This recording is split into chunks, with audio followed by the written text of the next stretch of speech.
There's a car coming. Go. You good, Aaron? Yeah. All right, here we go. Tell me your story from the beginning, man. Okay.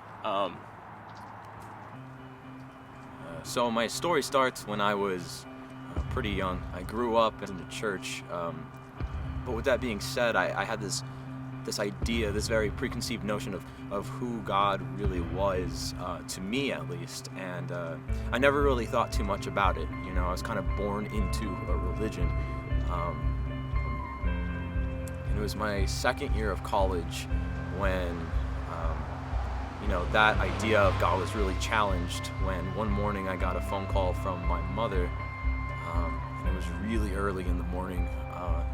She had kind of started off the conversation by saying, things aren't really working out between me and your father.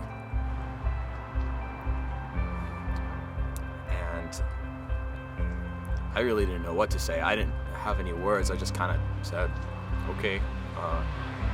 She asked me how I felt about that, and I just kind of brushed it off. I had said, isn't this how most marriages end, in America these days?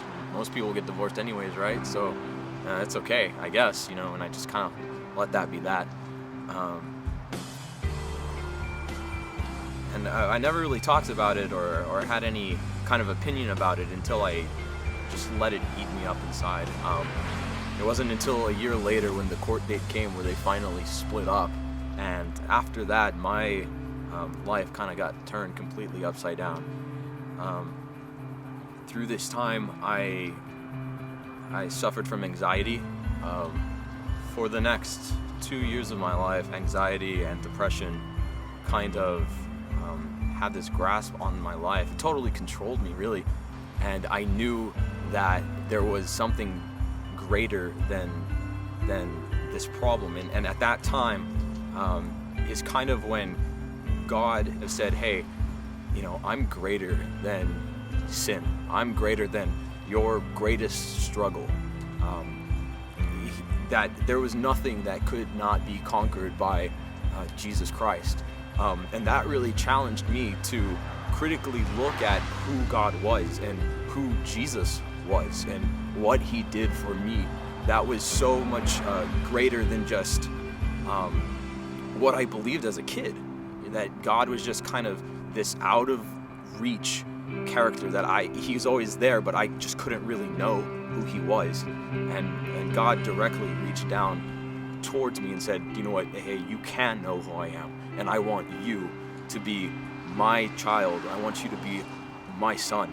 I slowly no longer felt the need to medicate myself for this kind of thing. I found more peace in prayer and actually bringing my issues of insecurity to the Father, and he provided peace in ways that I could never comprehend.